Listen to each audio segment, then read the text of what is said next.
Hello comrade family. So here हम नारे Fatima, I hope you are doing well. So यहाँ पे हम कर रहे थे first year BCom semester first का बिजनेस इकोनॉमिक्स एंड आज का टॉपिक है हमारा ओलिगोपोलिस्टिक मार्केट। सो ऑलरेडी हमने बहुत सारी मार्केट के बारे में डिस्कस किया था, परफेक्ट कॉम्पिटिशन क्या होता है, मोनोपोली, मोनोपोलिस्टिक, एंड आज की वीडियो में हम देखने वाले हैं ओलिगोपोली मार्केट के बारे में। सो इसमें हम क्या क्या टॉपिक्स कवर करने वाले हैं वो देख लेते हैं। सबसे पहले हम देखेंगे फीचर्स ऑफ ओलिगोपोली। ओलिगोपोली को समझने के लिए उसके फीचर्स पढ़ने जरूरी है एंड देन उसके बाद collusive and non collusive oligopoly. So ये दोनों टॉपिक्स जो है हम आज की वीडियो में कवर करने वाले हैं। सो स्टार्ट करते हैं आज की वीडियो एंड देखते हैं क्या होता है ओलिगोपोली मार्केट। सो सबसे पहले हम देखेंगे features of oligopoly. Oligopoly market can be well understand with the help of following characteristic। Oligopoly market जो है वो इसके कैरेक्टरिस्टिक से अच्छे से समझ में आ सकती है। अब इसके कैरेक्टरिस्टिक या फीचर हम देखते हैं कि क्या क्या फीचर्स होते हैं ओलिगोपोली मार्केट के। So first one is few sellers. यहाँ पर क्या बोला है कि जो ओलिगोपोली मार्केट होती है उसमें जो नंबर ऑफ सेलर्स होते हैं वो कुछ होते हैं, फ्यू नंबर ऑफ सेलर्स होते हैं। The number of sellers is not more than 10। यहाँ पर क्या बोला है कि जो सेलर्स होते हैं वो 10 से ज्यादा नहीं होते, मतलब ऑलमोस्ट 10 के बराबर ये हो गए कुछ, ठीक है। एंड जो ऑलरेडी हमने पढ़ रखी है मार्केट के बारे में कि परफेक्ट कंपटीशन, मोनोपोलिस्टिक, मोनोपोली, तो देखो मोनोपोली में तो सिंगल होता है बट परफेक्ट में, और मोनोपोलिस्टिक में लार्ज नंबर ऑफ सेलर होते हैं, बट ओलिगोपोली में जो होता है वो फ्यू नंबर ऑफ सेलर्स होते हैं। एंड देन सेकेंड अगर हम देखें होमोजीनियस और डिफरेंशिएट प्रोडक्ट। प्रोडक्ट जो होता है वो होमोजीनियस होता है एंड डिफरेंशिएट होता है। Goods which are sold under oligopoly are either homogeneous और differentiated। यहाँ पर क्या बोला है कि जब भी ओलिगोपोली मार्केट होती है उसमें जो भी फर्म किसी भी प्रोडक्ट को सोल्ड कर रही है तो वो ओलिगोपोली के अंडर वो प्रोडक्ट या तो होमोजीनियस होगा या फिर डिफरेंशिएटेड होगा। Differentiation is in the form of brand name, design, colour etcetera. जैसे हमने प्रीवियस लेक्चर में किया था मोनोपोलिस्टिक, तो मोनोपोलिस्टिक में होता है डिफरेंशिएट प्रोडक्ट, ठीक है। तो डिफरेंशिएट किससे होता है? डिफरेंशिएशन जो होता है प्रोडक्ट का वो उसके ब्रांड नेम से होता है, कलर से, डिजाइन से, ठीक है। किस तरीके से? जैसे कोई भी प्रोडक्ट है अगर वो सेम है, ठीक है, तो उसमें जैसे हमने लास्ट वीडियो में मोनोपोलिस्टिक की बात जब की थी तो उसमें हमने सोप का एग्जाम्पल लिया था, ठीक है। तो सोप का एग्जाम्पल अगर हम लें तो एक सोप है हमारा लक्स, एक है गोदरेज, ठीक है, तो दोनों ही हमारे सोप हैं। तो यहाँ पर क्या बोला है कि ये दोनों एक दूसरे से अलग अलग किस तरीके से होंगे? अब इनका ब्रांड नेम चेंज हो गया दोनों का, ठीक है, दोनों के कलर अलग अलग होंगे, डिजाइन अलग अलग होंगे, तो वो डिफरेंशिएटेड प्रोडक्ट कहलाता है, ठीक है। सो यहाँ पर ओलिगोपोली में क्या बोला है कि भाई जो प्रोडक्ट होता है वो होमोजीनियस हो सकता है या फिर डिफरेंशिएटेड हो सकता है। And the next point is entry is possible but difficult. अब देखो यहाँ क्या है, आप देखोगे कि जो दोनों हमने पढ़ रखे हैं परफेक्ट, मोनोपोली, मोनोपोलिस्टिक, तीनों, उन तीनों का यहाँ पर थोड़ा थोड़ा सा सारे के कैरेक्टरिस्टिक मिला के दिए हैं।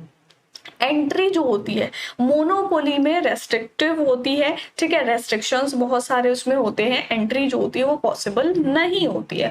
बट परफेक्ट में आप फ्रीली एंट्री कर सकते हैं, एग्जिट कर सकते हैं, एंड मोनोपोलिस्ट में भी यही होता है। बट ओलिगोपोली में क्या है, एंट्री तो पॉसिबल है बट डिफिकल्ट है, जिसकी वजह से सिर्फ कुछ फर्म ही एंटर कर पाती है, ठीक है। In case of oligopoly a new firm can enter the market but in reality it is difficult because of the technological, financial and other barriers। अब देखो यहाँ पर क्या बोला है कि जो ओलिगोपोली मार्केट है उसमें नई फॉर्म एंटर कर सकती है, बहुत सारे रेस्ट्रिक्शंस नहीं है उस पर। बट यहाँ पर क्या है, अगर हम रियलिटी में देखें तो जो एंट्री करना है ओलिगोपोली मार्केट में वो थोड़ा सा डिफिकल्ट हो जाता है। किस वजह से डिफिकल्ट होता है? टेक्नोलॉजिकल टर्म्स में कि भाई टेक्नोलॉजी इतनी किसी के पास नहीं है जो उसमें एंटर कर सके, ठीक है, या फिर फाइनेंशियली कि फाइनेंशियली जो फर्म स्टार्ट करना चाह रही है अपना बिजनेस वो उसके पास सफिशिएंट फाइनेंस नहीं है, या फिर इस तरीके के और बैरियर्स आ जाते हैं। And the next is interdependence. Interdependence क्या है यहाँ पर कि डिपेंड होना। As there are few forms under oligopoly a single form is not in a position to take any decision about price and output independently. यहाँ बोला है कि अगर हम ओलिगोपोली की बात कर रहे हैं तो ओलिगोपोली में क्या है, कुछ फर्म्स होती हैं जो अपना प्रोडक्ट सेल करती हैं। तो यहाँ बोला कि जो फ्यू फर्म्स होती है ओलिगोपोली मार्केट में, तो इसमें कोई भी एक सिंगल फर्म जो है उसके पास ये पोजीशन नहीं होती है कि वो अपने प्राइस खुद से सेट कर सके या फिर अपना आउटपुट खुद से सेट कर सके इंडिपेंडेंटली। ठीक है, मतलब वो अपना प्राइस और आउटपुट का डिसीजन जो है वो इंडिपेंडेंटली नहीं ले सकता। क्यों? क्योंकि कुछ फर्म है तो दूसरों के ऊपर डिपेंड रहती है।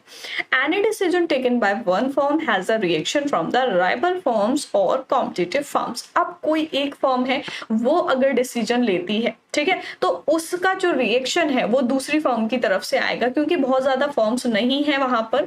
यहाँ पर बोला है कि 10 से ज्यादा नहीं होती है। ठीक है, कुछ का मतलब 2, 4, 6, 8, ठीक है, इस तरीके से फर्म्स होंगी। And then next is uncertainty. Uncertainty मतलब कि सर्टेन नहीं है कोई भी चीज। As the firm are interdependent for deciding the price and output, it creates the atmosphere of uncertainty. यहाँ बोला है कि भाई जब फर्म जो है वो इंटरडिपेंडेंट है। इंटरडिपेंडेंट मतलब एक दूसरे के ऊपर डिपेंड है प्राइस या फिर आउटपुट डिसाइड करने के लिए। तो यहाँ पर क्या होता है, अनसर्टेनिटी क्रिएट हो जाती है। ठीक है, इंटरडिपेंडेंस की वजह से अनसर्टेनिटी होती है। आई होप क्लियर हो गया होगा। ओलिगोपोली क्या होती है? ओलिगोपोली में क्या बोला है कि भाई जो सेलर्स होते हैं वो कुछ होते हैं, फ्यू सेलर्स होते हैं, प्रोडक्ट या तो होमोजीनियस होगा या डिफरेंशिएटेड होगा। ठीक है, एंड एंट्री इसमें पॉसिबल होती है, बैरियर्स जो है वो होते हैं बट डिफिकल्ट होती है। ठीक है, बट यहाँ पर पॉसिबल है कि आप एंट्री कर सकते हो, कोई भी फॉर्म है वो एंटर कर सकती है। देन इंटरडिपेंडेंस होती है एंड अनसर्टेनिटी होती है। देन नेक्स्ट पॉइंट हम देखेंगे यहाँ पर, demand curve do not have definite shape. Demand curve का डेफिनाइट शेप नहीं होता है, इट लॉस इट्स डिटरमिनेटनेस। यहाँ पर क्या बोला है, हम डिमांड कर्व के बारे में देखेंगे ओलिगोपोली मार्केट में। The demand curve under oligopoly is kinky as shown in the following diagram. यहाँ पर आपका जो ओलिगोपोली में कर्व बनेगा वो किंग्ड शेप का बनेगा। ठीक है, किंकी होगा ओलिगोपोली के अंदर, जिस तरीके से आपको यहाँ पर दिख रहा है। ये आपका वाई एक्सिस पर प्राइस जा रहा है एंड एक्स एक्सिस पर क्वांटिटी आ रही है। ठीक है, सो ये एक पर्टिकुलर प्राइस था। ठीक है, एंड इस पर इतना लेवल ऑफ आउटपुट आपका क्वांटिटी निकल के आता था। तो ये आपका डिमांड कर्व है जो बन रहा है किंग्ड शेप का। ठीक है, ये पॉइंट जो आ रहा है। ठीक, सो यहाँ पर इस ऐसे शेप में जो बनता है कर्व उसको हम बोलते हैं किंग शेप। ठीक है, सो ओलिगोपोली में जो आपका कर्व बनेगा वो किंग की बनेगा। एंड देन नेक्स्ट पॉइंट हम देखेंगे collusive and non collusive oligopoly. क्या होती है कोल्यूसिव और non collusive? The oligopoly market face the problem of price determination because of the continuous reaction of rival firms. अभी यहाँ पर बोला कि जो ओलिगोपोली मार्केट होती है उसमें अगर प्राइस खुद से डिसाइड कर ले कोई फर्म, तो उसमें वहां पर राइवल फर्म्स यानी कि जो कॉम्पिटिटिव फर्म्स हैं उनसे रिएक्शन कंटिन्यूअसली देखने को मिलते हैं। Due to differentiate product competition in the oligopoly market is also high. अब यहाँ पर क्या बोला है कि डिफरेंशिएट प्रोडक्ट होता है तो वहां पर कंपटीशन ओलिगोपोली मार्केट में बहुत ज्यादा हाई रहता है। And oligopoly can be collusive और नॉन कोल्यूसिव। ओलिगोपोली जो है वो कोल्यूसिव भी हो सकती है और नॉन कोल्यूसिव भी हो सकती है, यानी कि दो क्लासिफाई किया गया है दो पार्ट्स में इसको। नॉन कोल्यूसिव क्या होती है? Firms behave independently even though they are interdependent. अब नॉन कोल्यूसिव का मतलब है यहाँ पर कि जो फर्म्स हैं ओलिगोपोली मार्केट में वो इंडिपेंडेंटली बिहेव करती हैं जबकि वो इंटरडिपेंडेंट होती हैं। दोनों वर्ड समझ में आ रहे हैं? इंडिपेंडेंट मतलब कि वो इस तरीके से बिहेव करती हैं कि हम किसी के ऊपर डिपेंड नहीं है, हम अपने सारे डिसीजन खुद से ले सकते हैं। बट होता क्या है एक्चुअल में कि जो ओलिगोपोली मार्केट है उसमें एक दूसरे के ऊपर डिपेंड होती है फर्म्स, तो उसको इंटरडिपेंडेंट बोलते हैं। Interdependence of the firm leads to stiff competition among the rivals. Rivals के बीच में इससे क्या होता है? कंपटीशन बढ़ जाता है। In this case, the behavior of seller depend on how he think his competitor will react to his decision making. अब इस केस में बिहेवियर जो है सेलर का वो ये डिपेंड करता है कि वो जो चीज सोच रहा है या जो चीज कर रहा है, जो डिसीजन ले रहा है, तो उस पे उसका जो कॉम्पिटिटर है वो क्या सोचता है, उसका क्या रिएक्शन आएगा। ठीक है, in case of non collusive oligopoly firm while deciding price of its product assume that the rival firm will keep their price and output constant and will not react to any change in price and output introduced by the firm.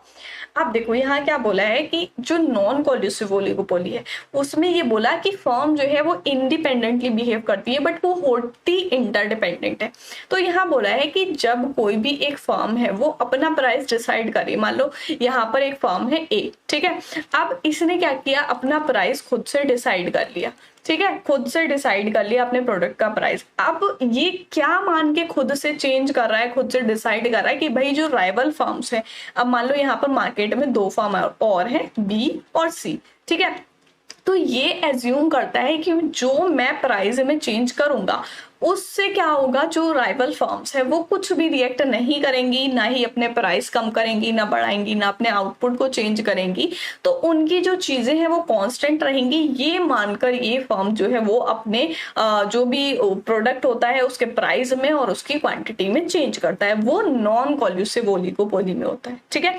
And next is collusive oligopoly. Collusive oligopoly क्या होती है, collusive oligopoly prevail when the firm working under oligopoly market enter into a agreement regarding uniform price and output policy to avoid uncertainty arising due to interdependence of the firm and to avoid high level of competition.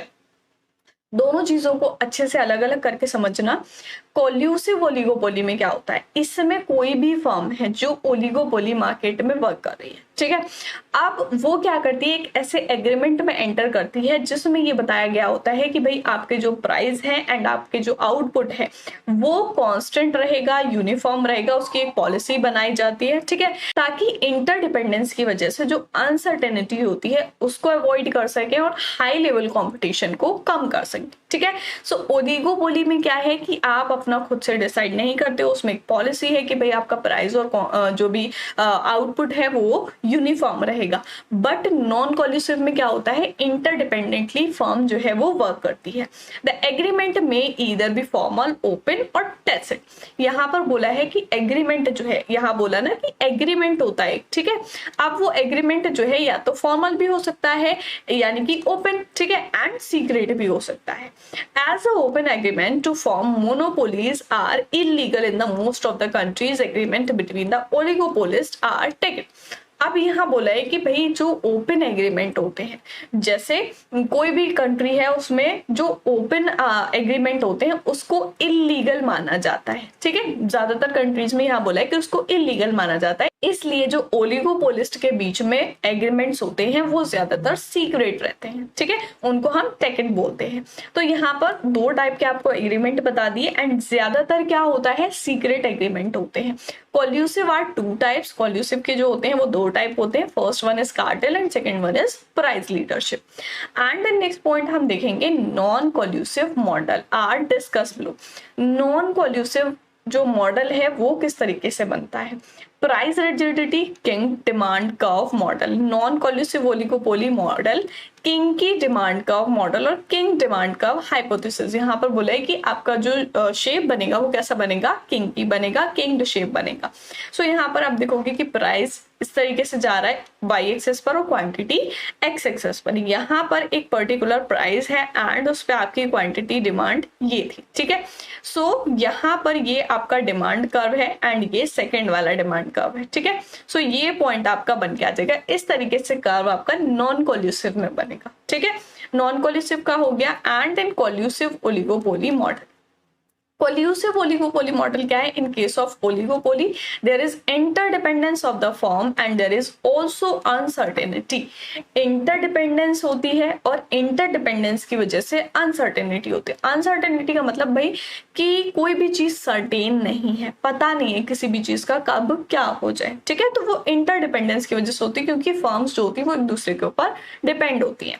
In order to avoid uncertainty arising out of interdependence, firm generally enter into an agreement to follow a uniform price and output policy। So इसका model भी यही बोलता है जो collusive oligopoly में बताया गया है कि जो इंटरडिपेंडेंस की वजह से अनसर्टेनिटी होती है उसको अवॉइड करने के लिए फर्म्स जो होती है वो एक एग्रीमेंट में एंटर कर जाती हैं जिसमें उनको अपना प्राइस और आउटपुट यूनिफॉर्म रखना होता है, ठीक है। समझ में आ गया कोल्यूसिव और नॉन कोल्यूसिव। देन नेक्स्ट हम देखेंगे equilibrium of the firm. Equilibrium of the firm क्या होता है? इक्विलिब्रियम ऑफ अ फर्म अगर when marginal revenue equal to marginal cost. Equilibrium का तो देखा होगा आपने, कई सारी लेक्चर्स में मैंने बताया भी कि इक्विलिब्रियम क्या होता है, जब हमारा कॉस्ट और रेवेन्यू इक्वल हो जाता है, ठीक है। In case of oligopoly, demand curve और average revenue curve has a kink at the particular prevailing price. एक पर्टिकुलर प्राइस पर एवरेज रेवेन्यू जो होता है डिमांड का, वो कैसा हो जाता है? किंग शेप का हो जाता है। Therefore marginal revenue curve of the firm has discontinuous portion, और मार्जिनल रेवेन्यू कर्व जो होता है वो वहां से डिसकंटिन्यू हो जाता है। तो इस तरीके से आप देखोगे ये आपका प्राइस जा रहा है और ये है क्वांटिटी, ठीक है। सो ये आपका एक पर्टिकुलर प्राइस है जहां पर क्वांटिटी इतनी होती थी, ठीक है। एंड यहाँ पर आप देखोगे ये आ रहा है आपका, ठीक है, रेवेन्यू, एंड ये है डिमांड कर्व, ठीक। ये डिमांड कर्व हो गया, तो ये पॉइंट जो आ रहा है। एंड मार्जिनल कॉस्ट का यहाँ पर बोला है, मार्जिनल कॉस्ट जो है आपका फर्स्ट एंड पहले जो थी इतनी थी, ठीक है। ये आपका मार्जिनल रेवेन्यू है। इस तरीके से आपका किंग शेप का इक्विलिब्रियम में बनेगा, ठीक है। इसको भी हम किंग शेप बोलेंगे। एंड यहाँ पर ये देखा हमने इक्विलिब्रियम के बारे में कि इक्विलिब्रियम फॉर्म का कब होता है ओलिगोपोली मार्केट में, जब मार्जिनल रेवेन्यू मार्जिनल कॉस्ट के बराबर होता है। भाई जैसे कोई भी फर्म है, अगर वो 1000 कॉस्ट लगाती है, ठीक है, 1000 की उसने किसी भी प्रोडक्ट को बनाने के लिए कॉस्ट लगाई, अगर उसको रेवेन्यू जो है वो 1000 का ही होता है, तो यहाँ पर क्या होगा? इसको हम बोलेंगे कि फर्म जो है वो इक्विलिब्रियम में, यानी कि ना ही तो फर्म को लॉस हुआ है और ना ही प्रॉफिट हुआ है, ठीक है। ये पॉइंट होगा, ठीक।